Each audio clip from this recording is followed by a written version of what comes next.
বিভিন্ন সভাবিলাক আৰু লগতে প্ৰাইমাৰী আৰু বুথৰ লগত মিটিং চলি আছে।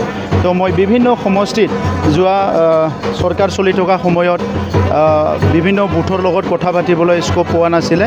আজিলৈকে মই প্ৰায় 10টা বুথ লগ কৰিলোঁ, বিভিন্ন 10টা সমষ্টিত বুথৰ আমাৰ ৱৰ্কাৰবিলাকক লগ কৰিলোঁ। আজি দতমা সমষ্টিত লগ কৰিম, ইয়াৰ পিছত গৈ পেলাই আৰু এটা বেলেগ সমষ্টি চিৰাঙত মই লগ কৰিম।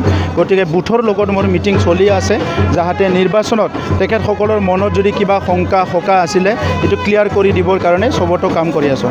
স্যাৰ ইতিমধ্যে মানে ৰাইজৰ মাজত এটা চৰ্চা ওলাইছে আপুনি দতমা সমষ্টিৰ নিৰ্বাচনত অৱতীৰ্ণ হ'ব, কি ক'ব স্যাৰ? ইয়াৰ কাৰণে দলে সিদ্ধান্ত ল'ব, দলে যেতিয়া কিবা এটা সিদ্ধান্ত ল'ব মই ইয়াৰ মতে কৰিম। গতিকে আমাৰ দলৰ কোৰ কমিটি ডিছকাশ্যন হ'ব, ডিছকাশ্যন হৈ পেলাই এই সিদ্ধান্তটো ল'ব।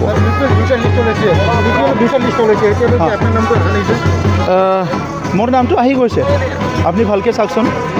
Thank you. তেখেতে জিকিব পাৰে, তেখেতে একো কাম কৰিব নোৱাৰে। ইয়াত UPPL MCL জিকিব লাগিব আৰু চৰকাৰত আহি কিবা এটা ভাল দায়িত্ব লৈ পেলাই দতমা অঞ্চলৰ কাৰণে উন্নয়নৰ কাম কৰিব লাগিব, তেতিয়াহে দতমা অঞ্চল আগবাঢ়ি যাব পাৰিব। আমাৰ মন্ত্ৰী ইউজি ব্ৰহ্ম ডাঙৰীয়াই দতমা আমাৰ চুলুংগাপুৰীক ডেভেলপ কৰাৰ কাৰণে, বিভিন্ন ৰাস্তা ঘাট ডেভেলপ কৰাৰ কাৰণে আমি BTC চৰকাৰে এই অঞ্চলৰ উন্নয়নৰ কাৰণে, ডেভেলপমেণ্টৰ কাৰণে বিভিন্ন ফেষ্টিভেল পাতিছোঁ। গোটেই বিশ্বৰ সাহিত্যিকবিলাক আহি হাগ্ৰামা মহিলাই কৰিব পৰা নাছিলে। তেখেতৰ দিনত য'ত মেলা হৈছে তাত জুৱা, মদ, ভাং, বিভিন্ন মানুহে মদ খাই এক্সিডেণ্ট হয়, বহুত মানুহ মৰিবও লগা হৈছে। তেনেকা ফেষ্টিভেলবিলাকে হাগ্ৰামা মহিলাই কৰিছিলে। এই 17 বছৰত ডেকা ল'ৰাবিলাক তেখেতসকলে মদ খোৱাৰ কাৰণে এনকাৰেজ কৰিছে আৰু আমি 5 বছৰত আমাৰ ল'ৰা ছোৱালীক আমি শিক্ষা গ্ৰহণ কৰিবলৈ, কিতাপ পঢ়িবলৈ, ষ্টাডি কৰিবলৈ, ভাল গুণগত শিক্ষা লৈ মানুহ হ'বলৈ আমি চেষ্টা কৰিছোঁ। তেখেতসকলক আমি এই কথাটো শিকাইছোঁ। আমি খেলা পাতিছোঁ। আমাৰ খেলা ভাৰতৰ প্ৰধানমন্ত্ৰী ডাঙৰীয়াই আজি প্ৰশংসা কৰিছে। যি আমি CM কাপ ফুটবল পাতিছিলোঁ, ভাৰতৰ প্ৰধানমন্ত্ৰী ডাঙৰীয়াই মন কি বাতত এই কথাটো প্ৰশংসা কৰিছে। আমি খেলা পাতিছোঁ দুৰণ কাপ, আমাৰ কোকৰাঝাৰতে আজি ইণ্টাৰনেশ্যনেল ষ্টেণ্ডাৰ্ডৰ খেলা হৈছে, এই খেলাটো আমি পাতিছোঁ। গতিকে আজি আমি যি কথা হাগ্ৰামা মহিলাৰী ডাঙৰীয়াই ৰাইজক মিছা কথা কৈ ভোট লৈ পেলাই তেখেতে আকৌ আগৰ নিচিনাকৈ দাদাগিৰি, আগৰ নিচিনাকৈ মাৰপিট, আগৰ নিচিনাকৈ মানুহক ভয় খোৱা এই ৰাজনীতিবিলাক কৰিব বিচাৰিছে। কিন্তু আজি আমি সজাগ হ'ব লাগিব। এই দাদাগিৰি, মাৰপিট, মদ ভাং, জুৱা, জাতিগত সংঘৰ্ষ, গোষ্ঠীগত সংঘৰ্ষ, তেনেকা পৰিৱেশবিলাক হাগ্ৰামা মহিলাৰী দিনত আছিলে, আমাৰ দিনত নাই। সেইকাৰণে এই পৰিৱেশটো পুনৰ আমি শান্তিৰ পৰিৱেশটো চিৰ যুগমীয়া কৰাৰ কাৰণে একেলগে কাম কৰিব লাগিব। মই আপোনালোকক সকলোকে ধন্যবাদ জনাইছোঁ।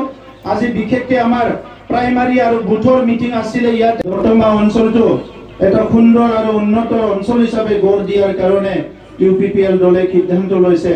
আৰু আজি আপোনালোকৰ লগত একেলগে UPPL দলৰ আমাৰ দতমাৰ দায়িত্ব থকা আমাৰ বিষয়ববীয়া কৰ্মকৰ্তাসকলৰ লগতে কেন্দ্ৰীয় UPPL দলৰ তৰফৰ পৰাও দতমা সমষ্টিৰ ৰাইজক এটা ভাল এটা পৰিৱেশ গঢ়ি দিয়াৰ কাৰণে, উন্নয়নৰ ফালে আগবাঢ়ি লৈ যোৱাৰ কাৰণে এটা সিদ্ধান্ত লোৱা হৈছে। সেইকাৰণে আপোনালোকে সকলোৱে দলে বলে কাম কৰিব লাগিব। যোৱা 5টা বছৰত যেনেকৈ এটা শান্তিৰ পৰিৱেশ আহিল, যোৱা 5টা বছৰত যেনেকৈ সমন্বয়ৰ এটা পৰিৱেশ আহিল, যোৱা 5টা বছৰত যেনেকৈ এটা সকলো জাতি জনগোষ্ঠী একেলগে থাকিব পৰা এটা পৰিৱেশ আহিল, যোৱা 5টা বছৰত আমাৰ বিভিন্ন কাম কাজবিলাক খুব ভালকে কৰিবলৈ এটা পৰিৱেশ আহিল। এই পৰিৱেশটো আমি চিৰযুগমীয়া কৰিব লাগিব।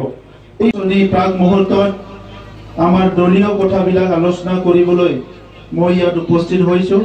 বিশেষকৈ আমাৰ প্ৰাইমাৰী আৰু বুথৰ লগত আলোচনা কৰিবলৈ। এইবেলি যি নিৰ্বাচনী প্ৰচাৰ বহুত আগৰ পৰা হৈ গ'ল আৰু এতিয়াও চলি আছে আৰু নিৰ্বাচনলৈকে চলি থাকিব। বিভিন্ন দলে আহি বিভিন্ন কথা কৈছে, নিজৰ নিজৰ দলৰ কথা, মনৰ কথাবিলাক কৈছে আৰু বড়োলেণ্ডৰ ৰাইজৰ ভোট ল'বৰ কাৰণে হকে বিহকে বিভিন্ন কথাবিলাক বিভিন্নজনে কৈছে।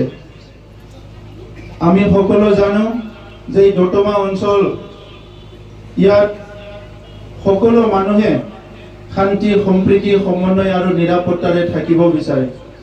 বড়োসকলৰ কাৰণে দতমা অঞ্চলটো এটা স্বাভিমানৰ এটা অঞ্চল আৰু ইয়াৰ লগতে আমাৰ কোচ ৰাজবংশী, মাইনৰিটি, বঙালী, সূত্ৰধৰ আদিবাসী গোৰ্খা বিভিন্ন জনগোষ্ঠী আমাৰ এই দতমা সমষ্টিত বসবাস কৰি আছে এই সমষ্টিত যোৱা সময়ছোৱাত বহুত দীঘলীয়া সময়ৰ কাৰণে বিপিএফৰ এমচিএলএ জিকিছিলে আৰু তেখেতসকলৰ অধীনতে দতমা সমষ্টি আছিলে আমি দেখিবলৈ পাইছো যে দতমা সমষ্টিৰ গাঁৱে ভূঞে যিখিনি উন্নয়ন হ'ব লাগিছিলে দতমা সমষ্টিৰ বিভিন্ন খেতি পথাৰ বিভিন্ন আমাৰ নিবনুৱাসকলৰ কাৰণে শিক্ষা অনুষ্ঠানবিলাক যিমান ডেভেলপ হ'ব লাগিছিলে এইটো হোৱা নাই